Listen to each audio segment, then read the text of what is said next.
Hello అండి, అందరికీ నమస్కారం. ఈరోజు మీకు మెంతుల పులుసు తయారు చేసి చూపిస్తాను. చాలా ఆరోగ్యానికి మంచిదండి. తప్పకుండా వీడియో లాస్ట్ వరకు చూడండి. ఈరోజు అత్తయ్య పాతకాలం వంట మెంతుల పులుసు తయారు చేస్తున్నారు. ఎలా తయారు చేస్తున్నారో మీకు ఈ వీడియోలో చూపిస్తాను. మనకి కూరగాయలు ఏమీ లేనప్పుడు ఈ విధంగా మెంతుల పులుసు తయారు చేసుకుంటే చాలా బాగుంటుంది. ఆరోగ్యానికి కూడా చాలా మంచిది. మెంతులు ఆరోగ్యానికి చాలా రకాలుగా ఉపయోగపడతాయి కదండి. మెంతులను డైరెక్ట్గా తినలేం కాబట్టి ఈ విధంగా కర్రీ చేసుకొని తింటే అస్సలు చేదు అనేది ఉండదు. చాలా రుచిగా ఉంటుంది. ఇప్పుడు రెసిపీలోకి వెళ్ళిపోదాము. కావాల్సినవి చూసేద్దాం. ఈ విధంగా ఒక చిన్న గ్లాసు మెంతులను తీసుకొని ఆ బౌల్లో వేసుకుందాము. అలాగే ఇప్పుడు సరిపడ వాటర్ని యాడ్ చేసి ఒక 3 గంటల పాటు నానబెట్టుకోవాలి. మనకి మెంతులు బాగా నానితేనే కర్రీ అనేది చాలా టేస్ట్ అనేది బాగుంటుంది. చూడండి, ఈ విధంగా వాటర్ పోసేసుకున్న తర్వాత పక్కన పెట్టేసుకోవాలి. చూడండి, 3 గంటల తర్వాత మనకి మెంతులు ఈ విధంగా నానతాయండి. డబుల్ క్వాంటిటీ అనేది వస్తుంది. ఈ విధంగా నానిన తర్వాత ఒక నెట్లోకి ఈ విధంగా వడపోసేసుకోవాలి. చూడండి, ఈ విధంగా మనకి వాటర్ లేకుండా ఈ విధంగా డ్రై చేసేసుకోవాలి. ఇప్పుడు కావాల్సినవి చూసేద్దాము. 1 కప్పు మనం నానబెట్టుకున్న మెంతులు తీసుకోవాలి.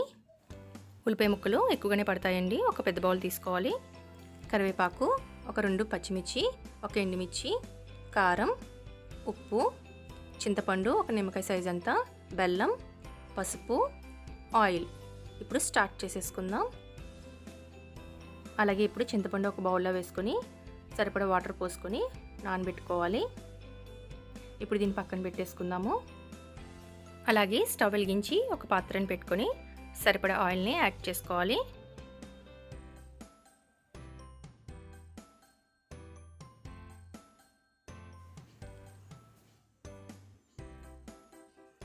ఆయిల్ హీట్ అయిన తర్వాత మెంతులు యాడ్ చేసుకుందాము.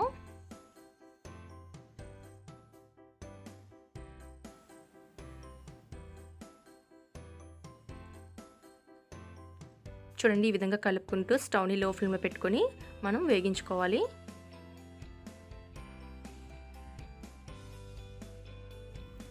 చూడండి, ఈ విధంగా దూరంగా వచ్చేంత వరకు వేగించుకోవాలి. ఈ విధంగా వేగించుకున్న తర్వాత మనం కొద్దిగా కరివేపాకు, అలాగే ఒక ఎండుమిర్చి, 2 పచ్చిమిర్చి కట్ చేసుకొని యాడ్ చేసుకుందాము. ఇప్పుడు ఒకసారి బాగా కలిపేసుకొని వేగించుకోవాలి.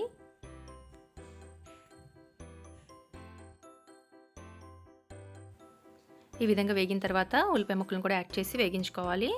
మనకి ఉల్లిపాయ ముక్కలు ఎక్కువగానే పడతాయండి. ఒక 4 పెద్ద సైజు ఉల్లిపాయలను కట్ చేసి వేసుకోవాలి.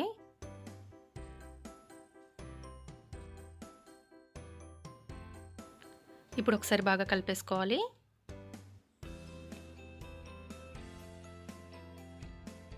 ఈ విధంగా ఒకసారి బాగా కలిపేసుకున్న తర్వాత కొద్దిగా పసుపు, అలాగే టేస్ట్కి సరిపడా సాల్ట్ కూడా వేసుకోవాలి. ఇప్పుడు ఒకసారి బాగా కలిపేసుకోవాలి.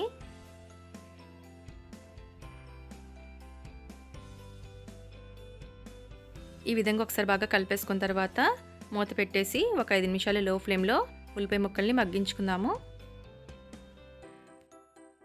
అలాగే ఇప్పుడు 5 నిమిషాల తర్వాత మూత తీసుకొని ఒక చిన్న గ్లాస్ వాటర్ని యాడ్ చేసుకుందాం.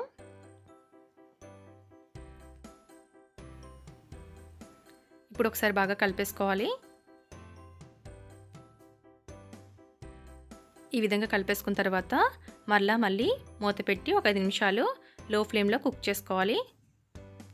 ఈ విధంగా ముందుగా నీళ్ళు పోసి మగ్గించుకోవటం వల్ల మెంతులు బాగా సాఫ్ట్ అయిపోయి బాగా మగ్గిపోతాయి. చూడండి, మనకి ఇక్కడ మెంతులు బాగా మగ్గిపోయినాయండి. ఇప్పుడు ఒక టీ స్పూను కారం యాడ్ చేసుకున్నాము. మీకు టేస్ట్కి సరిపడా యాడ్ చేసుకోండి. అలాగే కొద్దిగా బెల్లం కూడా యాడ్ చేసుకున్నాము. ఇప్పుడు ఒకసారి బాగా కలిపేసుకోవాలి. బెల్లం ఆప్షనల్ అండి, వేయకపోయినా పర్లేదు. మేము కొద్దిగా యాడ్ చేసుకున్నాము. ఈ విధంగా కలిపేసుకున్న తర్వాత మళ్ళీ మూత పెట్టి ఒక 5 నిమిషాలు లో ఫ్లేమ్లో మగ్గించుకోవాలి. అలాగే ఇప్పుడు 5 నిమిషాల తర్వాత మూత తీసుకోవాలి. చూడండి, ఈ విధంగా మగ్గిన తర్వాత ఇప్పుడు కొద్దిగా చింతపండు పులుసు కూడా యాడ్ చేసుకోవాలి. మీరు తిన్న పులుపుని బట్టి చింతపండు పులుసు యాడ్ చేసుకోవాలి. అలాగే ఇప్పుడు 2 చిన్న గ్లాస్ వాటర్ని యాడ్ చేసుకుంటున్నాము. పులుసు చేసుకుంటున్నాం కదండి, సరిపడ వాటర్నే యాడ్ చేసుకోవాలి.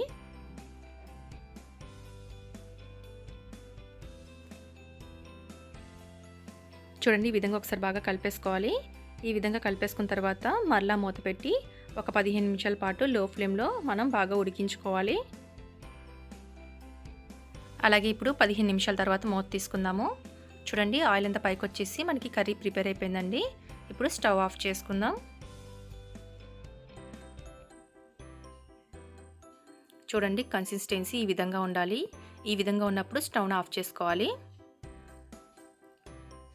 ఇప్పుడు సర్వింగ్ బౌల్లోకి తీసేసుకుందాము. చూసారు కదా, అస్సలు చేదు లేకుండా మెంతుల పులుసు ఎలా తయారు చేసుకోవాలో. చాలా చాలా బాగుంటుందండి, హెల్దీ రెసిపీ. తప్పకుండా ట్రై చేయండి. అలాగే ఇంతవరకు మన ఛానల్ని సబ్స్క్రైబ్ చేసుకోకపోతే ప్లీజ్ సబ్స్క్రైబ్ చేసుకోండి. అలాగే లైక్, షేర్, కామెంట్ చేయండి. రేపు మరొక వీడియోతో మళ్ళీ కలుద్దాం. Thanks for watching.